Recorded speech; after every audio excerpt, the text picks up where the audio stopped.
Untuk lagu buka kita, mari kita menyanyikan lagu show nomor 331, Ada Kasih Kami Mau Ceritakan. Mati lampu mau kamar mandi.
Langkah akan jadi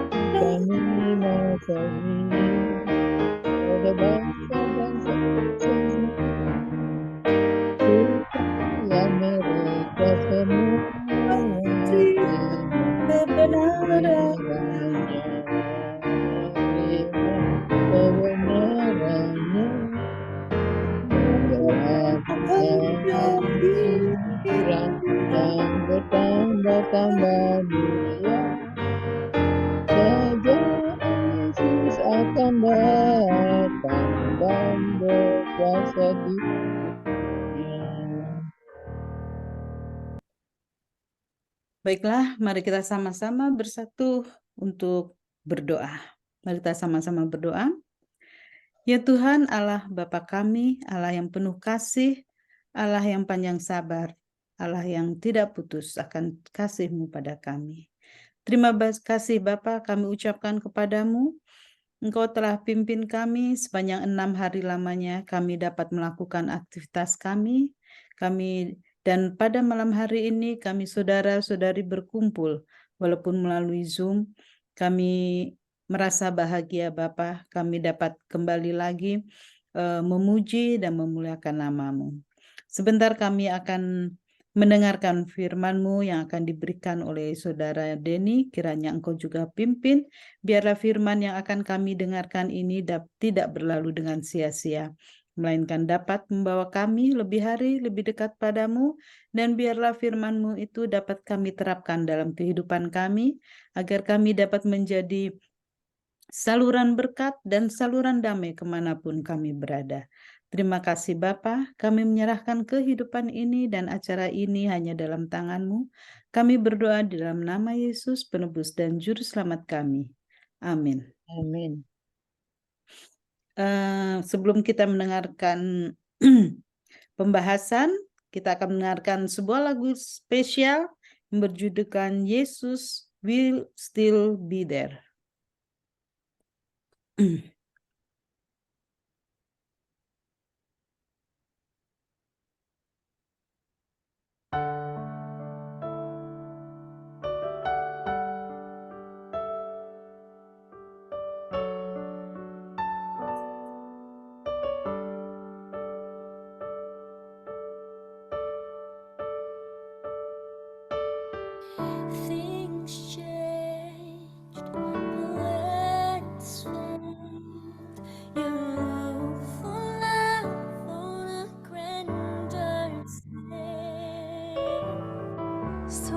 storms rise, hopes fade, and you place your bets on another day. When the storms around you rages and you choose to unfold, when you're faced with life decisions, not sure which way to go, Jesus will still be there. His love will never change, sure as a steady rain. Jesus will still be there. When no one else is true, He'll still be loving you. When it looks like you've lost it all, and you haven't got a prayer, Jesus will still be there. He'll still be there. Jesus will still be there. His love will never change, sure as a steady rain. Jesus will still, and let God there where no one else is true. He'll still be loving you. When it looks like you've lost it all, and you haven't got a prayer, just stand still and let God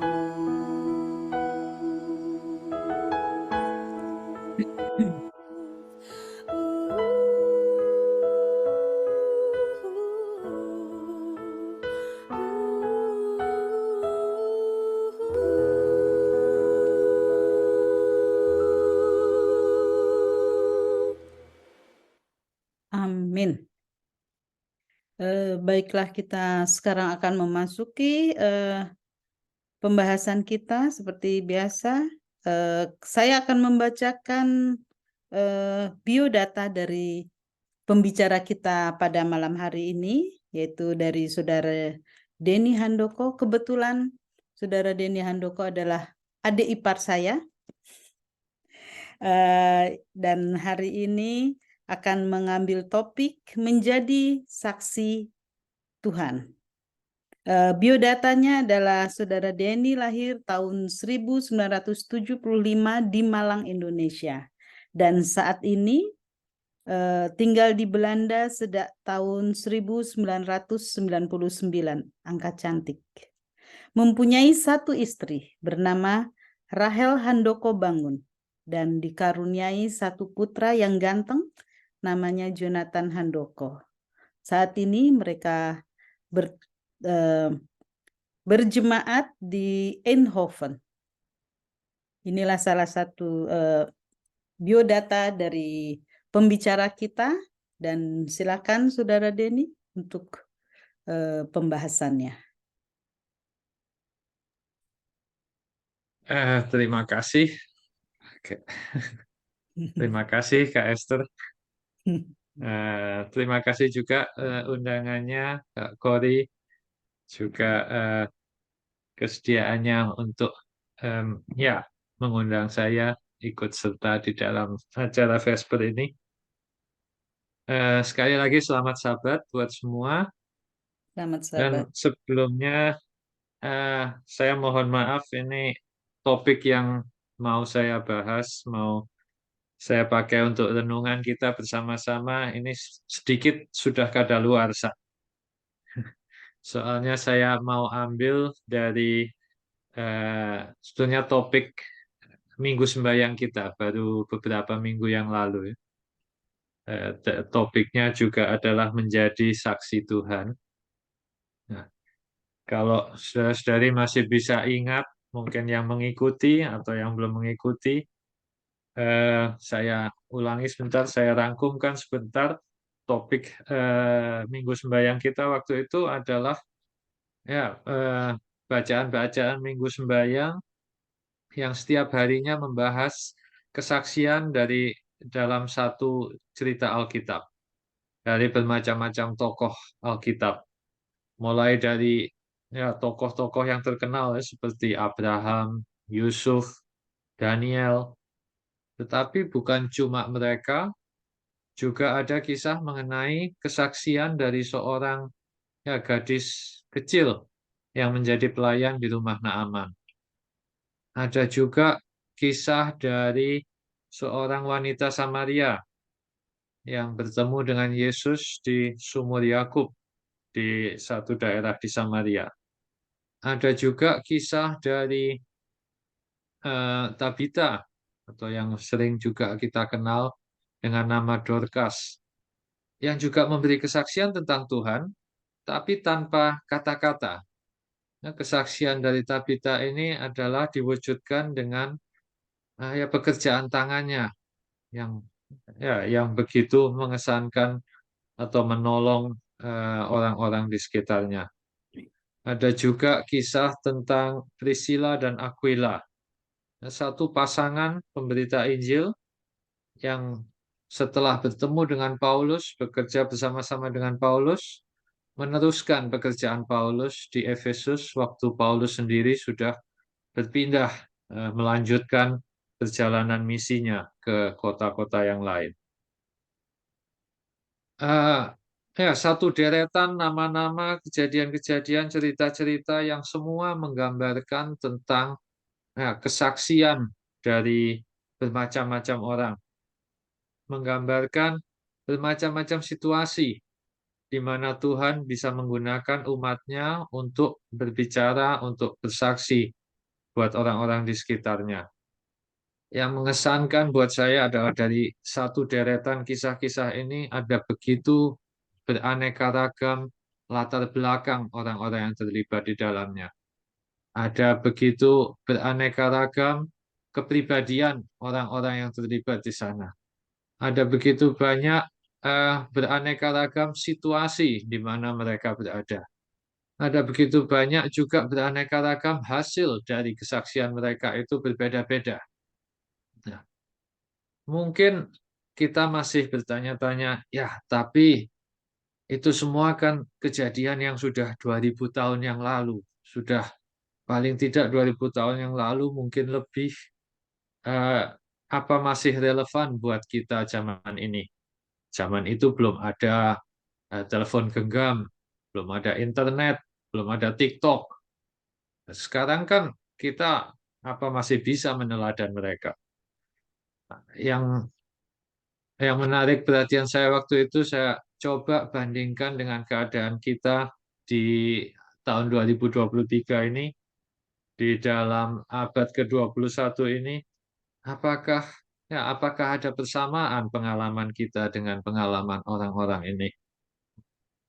Mungkin kalau kita lihat satu persatu, kita sedikit membayangkan ya keadaan kita. Kebanyakan dari kita tentunya adalah ya berada di perantauan. Mungkin lama berselang, ada yang pindah, sudah meninggalkan tanah air, meninggalkan Indonesia, pergi ke Eropa ini, atau pernah ke Eropa, kembali lagi. Sebetulnya juga tidak banyak ya, atau bisa disamakan dengan Abraham yang berpindah mengadakan perjalanan, pergi dari tempat kelahirannya, pergi jauh dari keluarganya. Nah, mungkin kita tidak mendengar suara Tuhan secara langsung untuk memanggil kita. Tapi saya pikir toh banyak dari antara kita yang pergi toh dengan keyakinan, dengan iman bahwa Tuhan akan memimpin kita, bahwa Tuhan akan juga memberkati kita dimanapun kita berada. Yang menjadi tantangan tentunya buat kita adalah apakah kita juga bisa seperti Abraham ya, meninggalkan altar-altar di tempat yang pernah kita tempati. Mungkin tentunya bukan harafiah ya, bukan altar batu-batu yang kita tinggalkan di mana-mana, tetapi apakah orang bisa ya, mengalami, apakah orang bisa mengenal bahwa kita ini adalah seorang penyembah Tuhan. Apakah orang bisa menghargai bahwa kita ini adalah orang-orang yang jujur, adalah orang-orang yang berani adalah orang-orang yang ramah tamah seperti Abraham yang setia, yang siap sedia menyambut tamu-tamunya, yang setia kepada Tuhan. Barangkali juga di tanah perantauan atau di dalam pengalaman kehidupan kita tidak selamanya kita beruntung. Kadang-kadang ada saat-saat di mana kita jatuh, di mana kita berada dalam keadaan yang tidak menyenangkan. Tidak beda seperti Yusuf yang suatu saat mendapati dirinya ada di penjara, di Mesir, di tempat yang jauh. Ya, tapi itu bukan berarti kita harus berhenti bersaksi, bukan berarti tidak ada tempat untuk kita bersaksi, bukan berarti kita tidak bisa menjadi saksi Tuhan. Bahkan di penjara, Yusuf bisa bersaksi untuk Tuhan. Jadi juga pelajaran buat saya adalah dimanapun kita berada. Mungkin semoga kita tidak pernah benar-benar berada di penjara, tetapi mungkin di dalam situasi yang mengekang kita, di dalam situasi mungkin pekerjaan yang tidak kita sukai, di dalam situasi mungkin di mana kita terikat oleh hutang atau terikat di dalam keadaan yang tidak menyenangkan. Di dalam keadaan seperti itu pun, seperti Yusuf, kita bisa tetap setia kepada Tuhan, bisa tetap menjadi saksi buat Tuhan. Di lain pihak, mungkin kita justru sangat berhasil, diberkati oleh Tuhan, sangat berhasil mendapat kedudukan yang terhormat, mendapat status yang tinggi, sama seperti Daniel di istana. Mungkin jauh dari tempat kelahirannya, jauh dari Israel, tetapi dia menjadi kesayangan raja, Raja Persia, Raja Babel. Semua sayang pada Daniel. Tantangannya kembali, apakah kita berani mengorbankan kehormatan, harta, kekayaan, keberhasilan yang sudah kita capai, supaya kita bisa tetap setia kepada Tuhan seperti Daniel. Daniel harus mengorbankan segala sesuatunya supaya dia tetap mau setia, berhubungan, berdoa kepada Tuhan. Bahkan bila itu berarti kehilangan jabatannya, bahkan kehilangan nyawanya. Tantangan bagi kita untuk bersaksi dengan setia sama seperti Daniel. Ya. Kemudian juga ada kisah tentang seorang gadis kecil yang menjadi pelayan di rumah Naaman. Saya bertanya-tanya, apakah anak-anak kita juga bisa bersaksi buat Tuhan? Belum lama berselang, beberapa minggu yang lalu, saya mendengarkan podcast dari seorang pendeta kita di Amerika. Dia menceritakan pengalaman di gerejanya, di mana gerejanya itu disulap pada malam, ya seperti disulap, bukan benar-benar disulap, di malam Halloween, ya di saat orang-orang semua anak-anak sibuk melakukan trick or treat dari pintu ke pintu, ya meminta permen dengan berpakaian yang seram-seram. Nah, gereja kita itu dibuka dan setiap ruangan di gereja itu didandani bukan dengan dandanan yang seram, yang menyeramkan, yang menakutkan, tetapi setiap ruangan menceritakan tentang kisah Alkitab. Di satu ruangan mereka bisa melihat bagaimana dunia diciptakan dalam 6 hari. Di dalam satu ruangan yang lain, anak-anak itu bisa memasuki terowongan seolah-olah mereka ada di dalam perut ikan untuk menceritakan kisah tentang Yunus. Di tempat yang lain mereka memperoleh cerita tentang mujizat-mujizat Tuhan Yesus. Dan anak-anak itu begitu menyukai ya, alternatif Halloween ini sehingga mereka gantinya ya di luar, ya, di tempat-tempat yang gelap dan seram, mereka pergi ke gereja. Mereka ajak orang tua mereka ajak teman-teman kita. Dalam satu malam itu bisa ratusan orang datang ke gereja untuk Halloween, merayakan Halloween dengan cara yang lain, dengan cara yang berbeda. Gantinya suasana yang menyeramkan, mereka berkenalan dengan Yesus. Beberapa orang untuk pertama kalinya mereka mendengar tentang Yesus. Kita melihat kembali cerita yang lain, seorang wanita Samaria. Nah, wanita Samaria ini datang kepada Yesus atau bertemu dengan Yesus di sumur Yakub di tengah hari yang terik. Bukan biasanya orang pergi mengambil air di tengah-tengah hari karena terlalu panas. Tetapi wanita ini ke sana karena dia tidak mau bertemu banyak orang, merasa malu karena kehidupannya yang kacau. Nah, relasinya yang terus setiap kali gagal dari satu suami ke suami yang lain. Sekarang berada dengan seorang laki-laki yang bukan suaminya. Mungkin dari sini saya bisa belajar, bahkan bila kita masih bergumul dengan satu dosa, bahkan bila kehidupan kita belum lurus, Tuhan sudah bisa datang kepada kita dan mengilhami kita, memberi inspirasi buat kita untuk bersaksi buat Dia. Tidak perlu menunggu sampai semua dosa sudah hilang dari kehidupan kita. Tidak perlu menunggu sampai segala sesuatunya lurus dan berhasil. Dalam keadaan apapun, Tuhan bisa menggunakan masing-masing dari kita. Luar biasa Tuhan menggunakan orang-orang ini dalam setiap keadaan, dalam setiap situasi. Tabita atau Dorcas.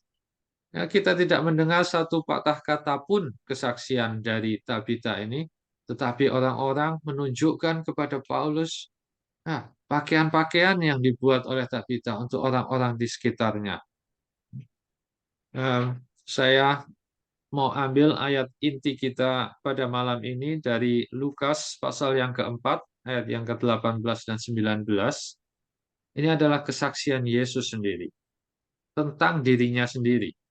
Kesaksian Yesus tentang dirinya sendiri, dia berkata, Roh Tuhan ada padaku, oleh sebab Ia telah mengurapi aku untuk menyampaikan kabar baik kepada orang-orang miskin. Ia telah mengutus aku untuk memberitakan pembebasan kepada orang-orang tawanan, penglihatan bagi orang-orang buta, membebaskan orang-orang yang tertindas, untuk memberitakan tahun rahmat Tuhan telah datang.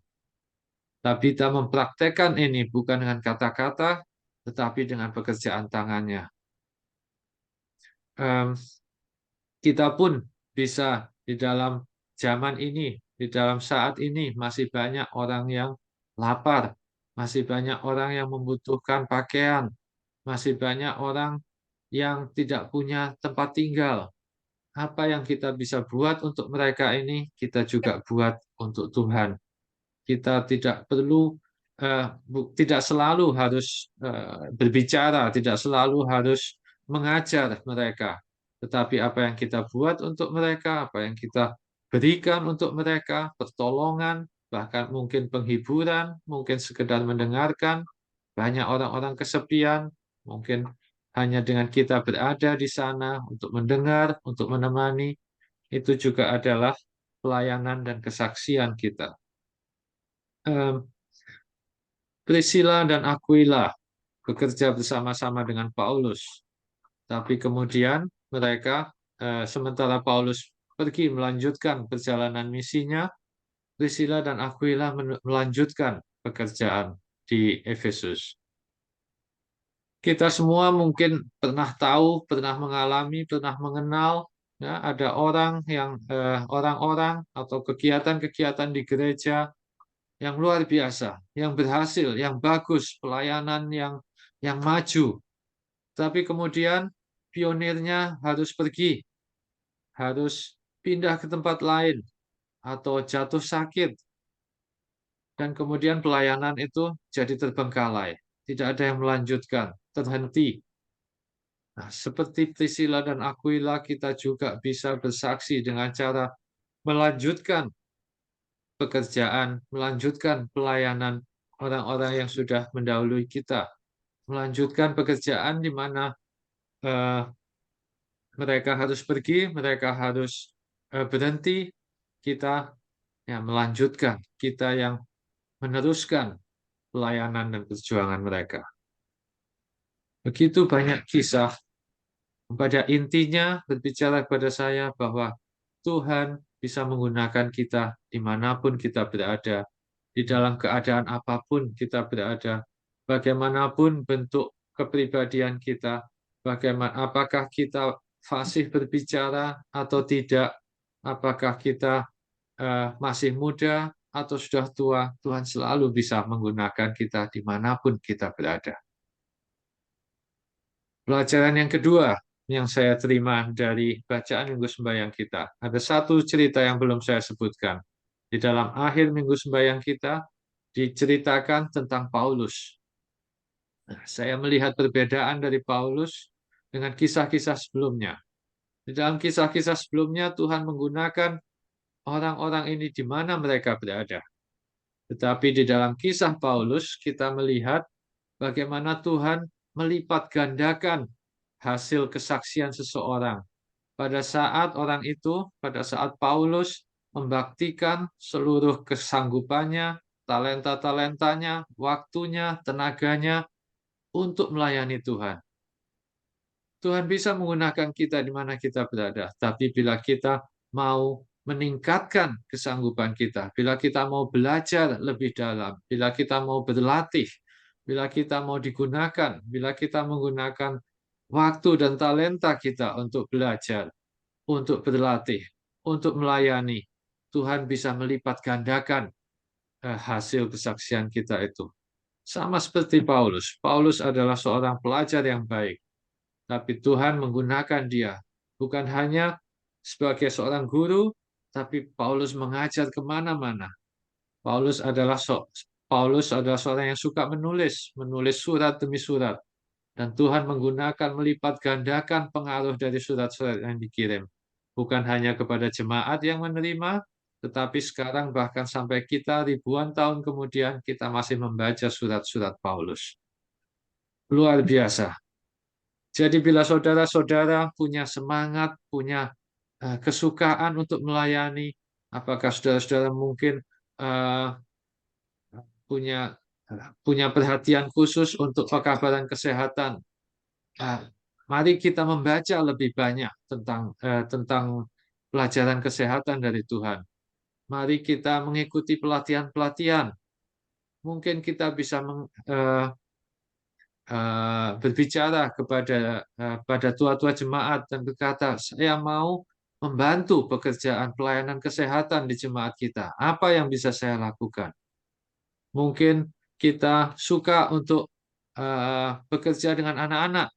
Mari kita mengikuti pelatihan-pelatihan. Mari kita pelajari bagaimana supaya kita bisa memberikan pelayanan yang aman bagi anak-anak. Bagaimana kita bisa memberikan pelajaran yang mudah dicerna dan mudah diterima oleh anak-anak.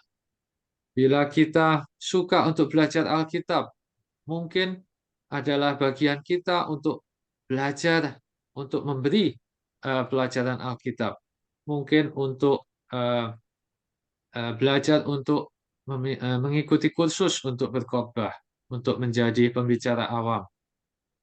Banyak cara, tapi bila kita mau menggunakan talenta yang diberikan pada Tuhan, pemberian yang diberikan Tuhan, Tuhan bisa melipat gandakan hasil kesaksian kita. Poin yang terakhir yang mau saya berikan malam ini adalah, ya, saya barusan membayangkan ya kisah-kisah di mana kita bisa menempatkan atau mengikuti teladan tokoh-tokoh Alkitab. Tapi juga ada kisah-kisah nyata yang bisa kita ambil sebagai contoh bagaimana sungguh-sungguh Tuhan sedang menuntun orang-orang untuk melayani, untuk bersaksi bagi Tuhan di zaman ini.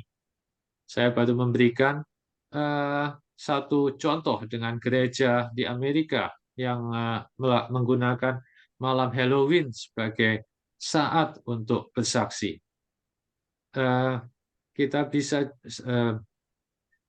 Saya juga baru beberapa minggu yang lalu,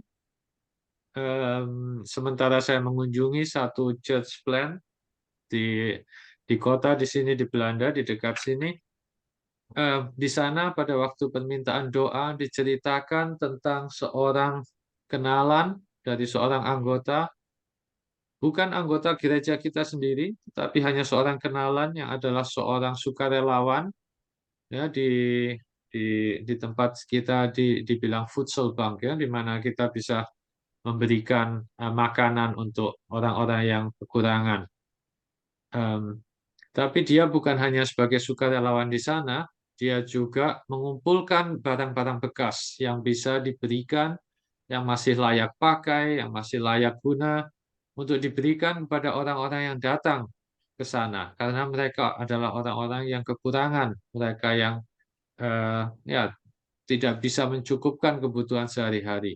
Jadi dia mengumpulkan pakaian-pakaian bekas, peralatan-peralatan yang bekas yang mereka bisa ambil dengan cuma-cuma yang mereka bisa gunakan untuk kehidupan mereka sehari-hari. Tetapi permintaan doanya adalah bahwa ya, kedua orang yang sibuk dengan kegiatan ini jatuh sakit. Mereka tidak bisa lagi, tidak kuat lagi secara fisik untuk hari demi hari mengumpulkan barang-barang, untuk membawa barang-barang itu dari mereka yang memberikan ke mereka yang menerima. Jadi mereka memohon didoakan. Dan gereja ini bukan hanya mendoakan, mereka juga mulai mengorganisir.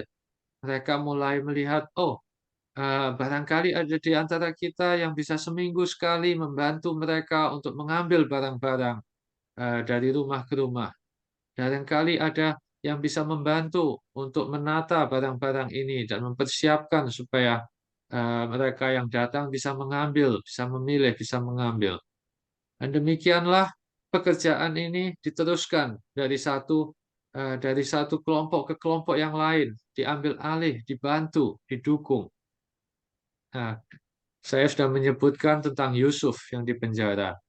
Pada ya lama berselang, berapa 15 sekitar 15 tahun yang lalu saya pernah juga mengikuti paduan suara yang melakukan pelayanan ke penjara, untuk menyanyi di penjara, untuk memberikan pekabaran di sana dan bersaksi di sana. Saya bertemu seseorang yang berkata, "Wah, beberapa bulan lagi saya bebas. Saya minta alamat untuk bisa mengunjungi gereja saudara." Mereka tersentuh oleh kesaksian dalam lagu. Yang menjadi benang merah di antara kisah-kisah nyata ini adalah ada gereja yang mendukung kesaksian orang-orang ini. Kesaksian buat Tuhan tidak selamanya bisa kita lakukan sendirian. Tapi saya percaya bahwa Tuhan mengorganisir gerejanya supaya menjadi tempat di mana 1 ditambah 1 bisa menjadi lebih dari 2. Di mana Tuhan bisa melipat gandakan, di mana Tuhan bisa ya, menghasilkan kesaksian lebih dari yang kita bisa lakukan sendiri. Di mana tenaga manusia berhenti, di sanalah Tuhan bisa menggunakan rohnya untuk melanjutkan, untuk memperluas, untuk menambah-nambahkan pekerjaan hasil dari kesaksian itu. Jadi mari kita ingat, mari kita ambil, mari kita renungkan 3 poin ini. Tuhan bisa menggunakan kita dimanapun kita berada. Dalam keadaan apapun, kita tidak perlu menunggu sampai kita sampai kita berhasil. Kita tidak perlu menunggu sampai kita bebas dari dosa. Tuhan bisa menggunakan kita dimanapun kita berada. Tuhan menuntut kita supaya kita bersaksi, supaya kita menjadi saksinya, supaya kita bisa menjadi teladan dimanapun kita berada. Yang kedua, bahwa kita dituntut untuk mengembangkan apa yang ada di tangan kita. Apakah itu waktu, tenaga, kesanggupan, talenta, minat, bila kita kembangkan, bila kita gunakan untuk melayani Tuhan, Tuhan bisa melipat gandakan hasilnya. Dan yang ketiga, marilah kita menjadi bagian dari satu jemaat yang mendukung kesaksian jemaat anggota-anggotanya, menjadi bagian dari gereja supaya kita bukan hanya mendengar dan menerima, tapi kita juga menjadi bagian dari pekerjaan jemaat dari pekerjaan untuk mendukung, untuk menyokong kesaksian dari masing-masing anggota. Saya mau mengakhiri dengan satu ayat dari Yohanes pasal yang ke-13, ayat yang ke-35. Dengan demikian semua orang akan tahu bahwa kamu adalah murid-muridku, yaitu jikalau kamu saling mengasihi.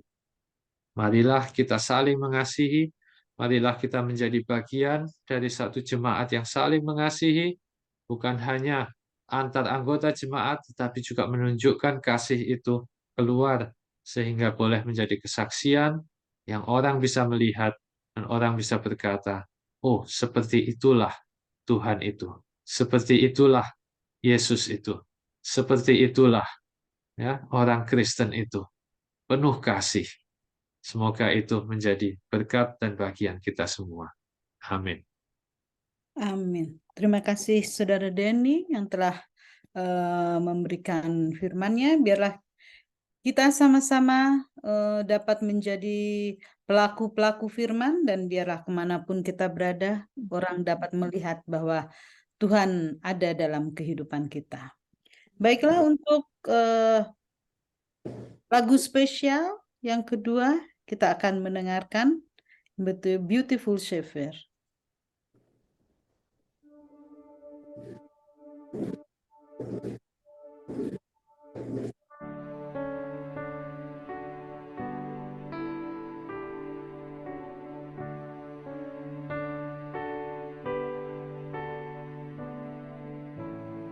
Fair is the sunshine, fairer the moonlight, and all the stars in heaven above.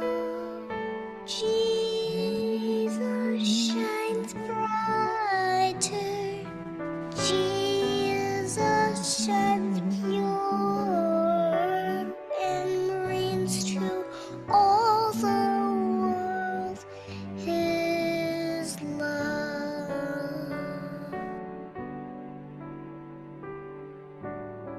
Fairer the meadows, fairer the woodlands, robed in the flowers of blooming spring.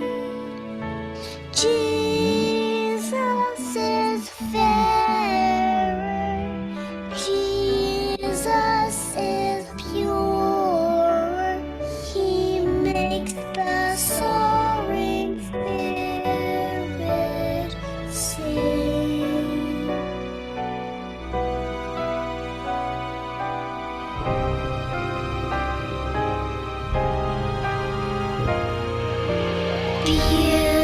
Beautiful Savior, Lord of the nations, Son of God and Son of man, Thee will I honor, praise and give glory, give praise and glory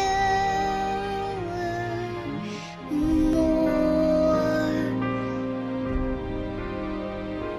Give praise and glory evermore.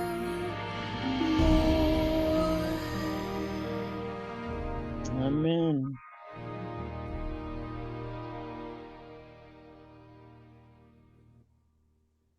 Baiklah, untuk mengakhiri acara Vesper kita, mari kita tutup dengan menyanyikan sebuah lagu Sion edisi lengkap nomor 431, Ya Yesusku Berjanji. Nanti dilangsungkan dengan doa tutup oleh Saudara Denny dan akan diakhiri dengan doa Bapa Kami.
Tapi Yesus sahabat itu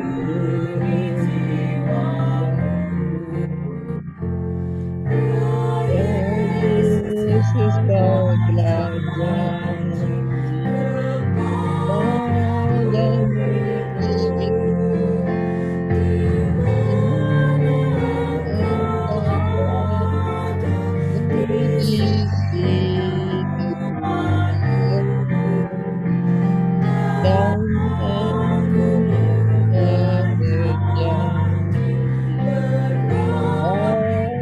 hati padamu dan kau jadi dekat sama.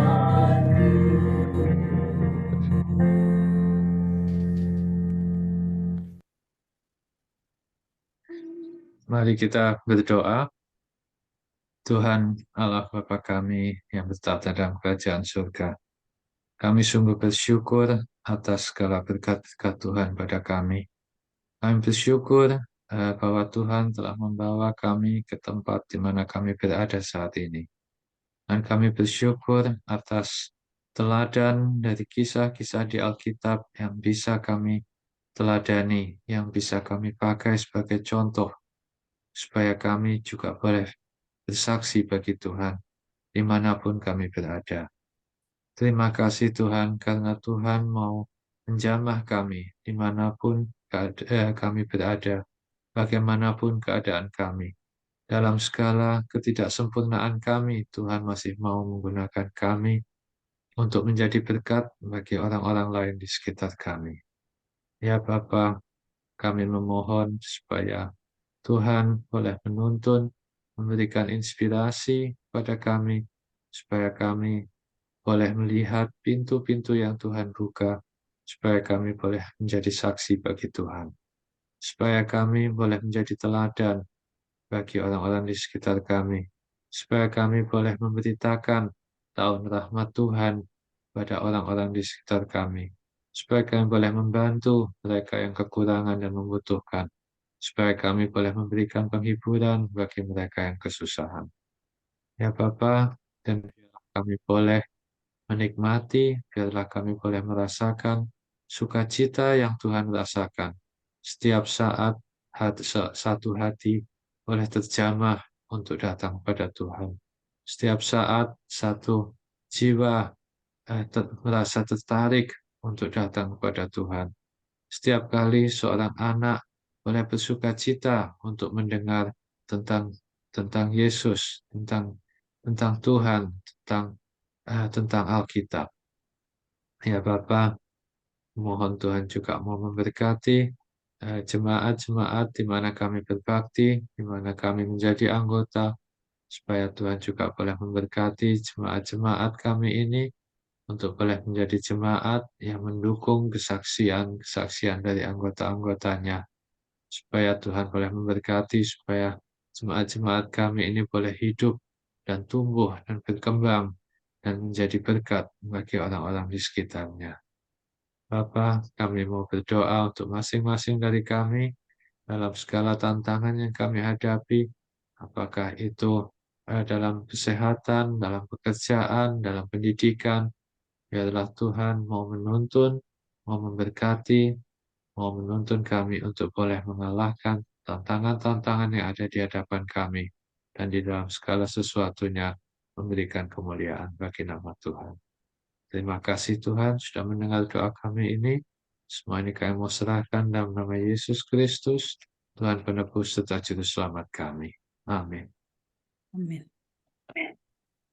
Bapa kami di surga, Bapa kami yang di surga, kuduskanlah kiranya nama, Kuduskanlah datanglah kerajaan, datanglah kerajaanmu, jadilah kehendak-Mu jadilah di bumi kehendakmu di bumi seperti di surga. Berikanlah kami berikanlah pada kami hari pada ini hari ini makanan makanan kami kami secukupnya, secukupnya, Dan Dan ampunilah Dan kami ampunilah akan kami kesalahan daripada kami, kesalahan kami. seperti seperti kami kami Dan juga kami mengampuni orang yang bersalah kepada salah kami. kepada kami. Janganlah dan membawa jangan Dan bawa bawa kami kami ke dalam kami dalam pencobaan, pencobaan. tapi Dan lepaskanlah kami lepaskanlah daripada kami yang dari yang jahat. jahat. Karena karena Karena Engkaulah yang Engkaulah yang punya punya kerajaan kerajaan dan dan kuasa dan dan kemuliaan kemuliaan sampai sampai selama-lamanya. selama-lamanya. Amin. Amin. Selamat Amin. hari Sabat. terima kasih Selamat hari Saudara Sabat Denny. semua. Sekarang kami sampaikan, mungkin Santi akan memberikan sepatah dua kata. Terima Santi, kasih Kak Esther. Ya, ya, mm-mm. terima kasih Kak Esther sudah pimpin acara kita malam hari ini. Terima kasih atas pelayanannya dan terima kasih Pak Denny Handoko atas pembahasan rangkuman Minggu Sembayang yang sudah dirangkum dan menguatkan kita dan mengingatkan kita untuk selalu memberikan yang terbaik dalam hidup kita untuk Tuhan. Kami ada sedikit Amin. sertifikat yang bisa kami berikan untuk Terima kasih. sama-sama.